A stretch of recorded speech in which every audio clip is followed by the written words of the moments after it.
जय हिंद दोस्तों, सैनिक समाचारों में आपका हार्दिक स्वागत है। सबसे पहले बात करूंगा हेडलाइंस की। हाँ जी दोस्तों, जबरदस्त खुशी, हमारी अब परेशानी खत्म होगी। गांव दूर दराज इलाके में जितने भी पूर्व सैनिक हैं, वीर नारियों के लिए अच्छी और सुंदर और सुदृढ़ पहल है जिसकी आवश्यकता है। रक्षा मंत्रालय ने देश भर में 1128 शाखाओं में स्पर्श सेवा केंद्र खोलने के लिए 4 बैंकों के साथ समझौता ज्ञापन पर हस्ताक्षर किए। कल की न्यूज है, बड़ी न्यूज है और सुनने लायक है, समझने लायक है, ताकि ये हम सब के वेलफेयर वाली न्यूज है। और दूसरी बात करूंगा, हाँ जी दोस्तों, यानी सरकार के साथ सौदेबाजी, अग्निवीर नहीं चाहिए बिल्कुल, और ठंडे दिमाग से इसके ऊपर विचार किया जाए, इसको रखा जाए नहीं रखा जाए। रात भर इसके ऊपर बहुत सारी प्रेस कॉन्फ्रेंसें हुई। और बात करूंगा, कंगना के होश ठिकाने लगाए एक महिला वर्दीधारी कांस्टेबल ने। आखिर क्या हुआ, अब आगे उनके ऊपर क्या हो रही है कार्रवाई। खबरें करते हुए साथ से सबसे पहले हमारे सबके लिए एक अच्छी खबर, और देखते हैं कि बीएसएफ की महिला एक जवान है जो बॉर्डर पर 50 डिग्री टेम्परेचर के ऊपर आज हमारी सरहद की रक्षा करती है। उनका जोश और जुनून आप देखिए। गर्मी ज्यादा जी सर। लग रही है गर्मी? सर, देश की रक्षा करने के लिए गर्मी भी सहनी पड़ेगी सर। बिल्कुल, ये देखिए इनके चेहरे पर, देखिए एक खुशी आपको दिखेगी। बेहद ज्यादा आप लोग अलर्ट हैं इस समय? Yes sir. सर हम अलर्ट हैं, हम 24 आवर्स अलर्ट ड्यूटी कर रहे हैं, चाहे कितना भी टेम्परेचर बढ़ जाए। हमें इस कदर ट्रेन किया गया कि हम सारी चीज़ें सह सकते हैं सर। और बात करते हैं खबर की। हाँ जी दोस्तों, जैसा कि इसका हेडिंग मैंने बताया कि रक्षा मंत्रालय ने देश भर में 1128 शाखाओं में स्पर्श सेवा केंद्र खोलने के लिए 4 बैंकों के साथ समझौता ज्ञापन पर हस्ताक्षर किए। मैं आपके साथ शेयर करना चाहता हूं, यदि हमें लाइफ सर्टिफिकेट भरना है तब हमें दिक्कत आ रही है, हमारा डाटा करेक्शन करना है तब हमें दिक्कत आ रही है, फॉर्म 16 चाहिए तब दिक्कत आ रही है, हमने ग्रेवियंस डालना है तब दिक्कत आ रही है, हमारी चौथी किस्त नहीं आ रही तब दिक्कत आ रही है, डिसेबिलिटी पेंशन नहीं आ रही तब दिक्कत आ रही है, उसके साथ डीए-डीआर नहीं आ रहा तब दिक्कत आ रही है, हमारा कोई भी पैसा लगातार कट रहा है, हमें पता नहीं चल रहा है तब दिक्कत आ रही। कम्यूटेशन के 15 साल हो गए, लगातार पैसा कट रहा है तब दिक्कत आ रही। अब इन दिक्कतों को मैं लेके कहां जाऊं, किसके पास जाऊं? यदि हम टोल फ्री नंबर 1800-180-5325 पे कॉल करते हैं, वहां पर बैठे महाशय लोग पहली बात तो उठाते नहीं है, लगता नहीं, लग भी गया तो बोलते हम चेक कर रहे हैं, या आपने कोई चीज डाली प्रोसेस में है, आप अपने रिकॉर्ड में बात करिए। भाई प्रॉब्लम आपने खड़ी की है, अब रिकॉर्ड में हमारी कौन सुन रहा है? सेना के अंदर रिकॉर्ड में हमें आरपी गेट के कोई अंदर जाने देगा नहीं। अब इसके लिए स्पर्श सेवा केंद्र ऐसे हों जहां पर डायरेक्ट कनेक्टिविटी हो, हमारा डॉक्यूमेंट ठीक करने के लिए, हमारा पे एंड अलाउंसेस ठीक करने के लिए, हमारी कोई शिकायत है, हमारा फैमिली डिटेल है, उसके लिए ये पहल की गई है। शहरों में कहीं कहीं है, अब ये गांव और दूरदराज इलाकों के लिए है। अब दोस्तों बात करते हैं, posted on 5 June 2024 4:40 PIB Delhi से रिलीज हुआ है, और इसका आपका मैं न्यूज भी दिखा रहा हूं और ये ऑफिशियल लेटर भी दिखा रहा हूं। रक्षा मंत्रालय के लेखा विभाग डीएडी ने देश भर में 4 बैंकों की 1128 शाखाओं में स्पर्श पेंशन प्रशासन प्रणाली रक्षा सेवा केंद्र के रूप में उन्हें शामिल करने के लिए दिल्ली में bank of India, Canara bank, central bank of India और उत्कर्ष स्मॉल फाइनेंस बैंक के साथ समझौता पर हस्ताक्षर किए हैं। एमओयू पेंशन भोगियों को बाधा रहित कनेक्टिविटी प्रदान करेगा, खासकर दूर दराज के क्षेत्रों में जहां उनके पास स्पर्श पर लॉग ऑन करने के लिए तकनीकी साधन नहीं है।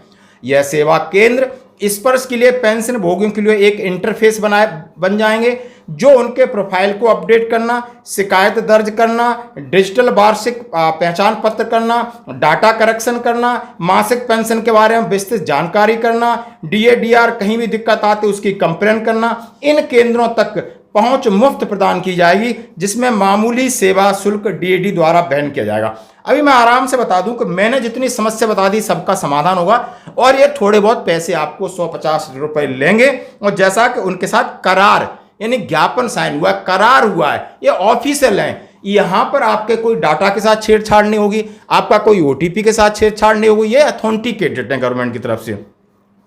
यह समझौता ज्ञापनों के साथ स्पर्श सेवाएं अब देश भर में कुल 15 बैंकों की 26,000 से अधिक शाखाओं में उपलब्ध होंगी।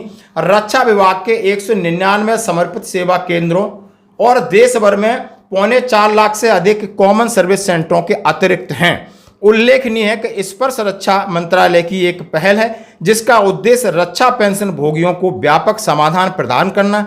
यह रक्षा पेंशन के प्रबंध में एक मौलिक बदलाव है क्योंकि यह दक्षता, जवाबदेही और पारदर्शिता लाने में केंद्रित है। दोस्तों बिल्कुल चीज है और बहुत ट्रांसपेरेंसी के साथ लिखा है और ये जरूरी है। और आप भी अपना दिमाग खोलो, इधर उधर फोन करके अपने अकाउंट नंबर मत भेजो, अपने पर्सनल डाटा को मत भेजो, आपके साथ ठगी हो सकती है। इसलिए हम कह रहे हैं इनके बारे में ऐसी चीजें अपने डायरी में लिख लो, कौन कौन सी बैंक है, कहां कहां पर है, ये जानकारी रखो, प्रिंट आउट लो, अपने पास रखो, क्योंकि कोई भी किसी भी चक्कर में पड़ सकता है। आज भी बहुत सारे लोग हैं उन्हें OROP2 का एरियर नहीं मिला है, चौथी किस्त नहीं मिली है।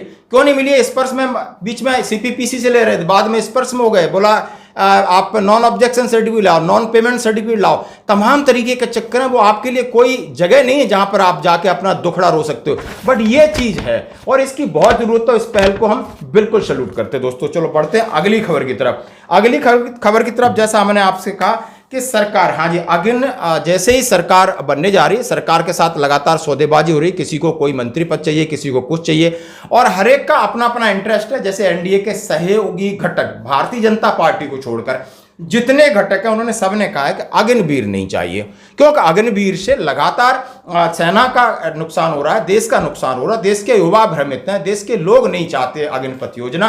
और इसमें आप या तो बहुत बड़ा बदलाव करिए या इसको खत्म करिए। अग्निवीर के रिव्यू को लेकर आप मांग करिए। अग्निवीर योजना को लेकर के मतदाताओं के एक हिस्से में नाराजगी रही है। हाँ।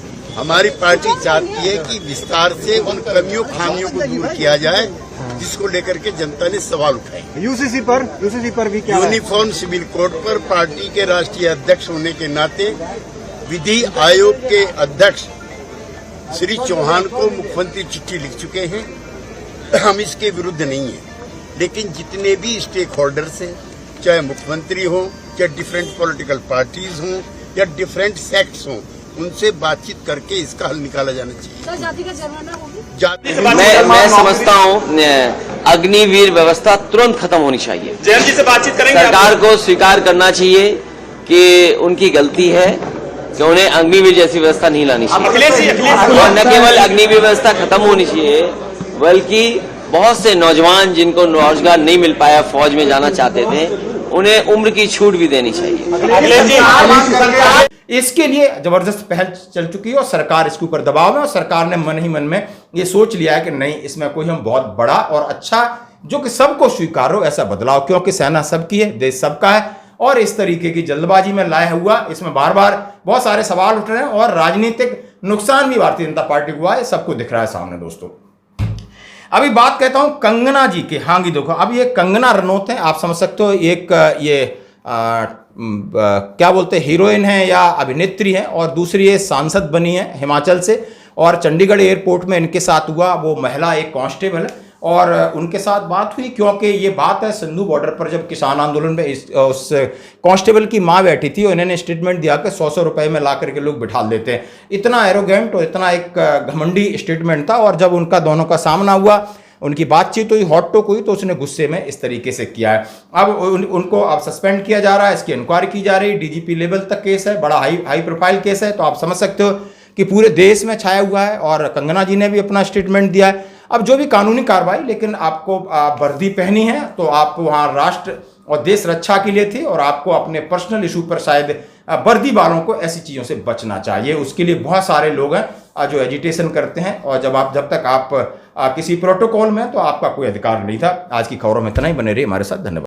कोई बात नहीं, सब इशू होता रहता है।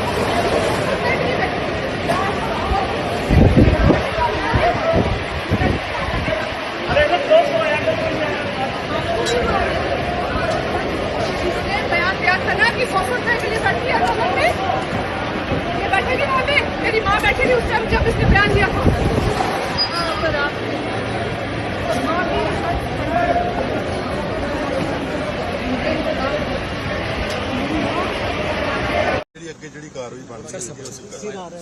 क्या शिकायत आई थी सर? एक बार मामला ਜਿਹੜਾ ਅੰਦਰ ਇਨਸੀਡੈਂਟ ਹੋਇਆ ਉਹਦੀ ਸਾਡੇ ਕੋਲ ਕੰਪਲੇਂਟ ਆਈ। ਕੋਈ FIR ਦਰਜ ਕੀਤੀ ਗਈ ਹਾਲੇ ਤੱਕ? ਸਰ ਕੋਈ ਫੁਟੇਜ ਲਈ ਗਈ ਹੈ? ਹਲੇ ਫੁਟੇਜ ਅਸੀਂ ਚੈੱਕ ਕਰ ਰਹੇ ਹਾਂ। ਲੜਕੀ ਕਹਾਂ ਹੈ ਸਰ, ਉਹ ਜੋ ਸੀਆਈਐਸਐਫ ਕਾਂਸਟੇਬਲ सीआईएसएफ ने इन्फॉर्मेशन दी है, ਕੰਪਲੇਂਟ ਨਹੀਂ ਦਿੱਤੀ ਹਲੇ ਤੱਕ ਜੀ। इन्फॉर्मेशन दी है जो होया ਸਰ ਇਨਫੋਰਮੇਸ਼ਨ ਦੇ ਆਧਾਰ ਤੇ ਕੋਈ ਐਫਆਈਆਰ ਦਰਜ ਹੋ ਰਹੀ ਹੈ? नहीं, पड़ताल तो बाद बाकी करें।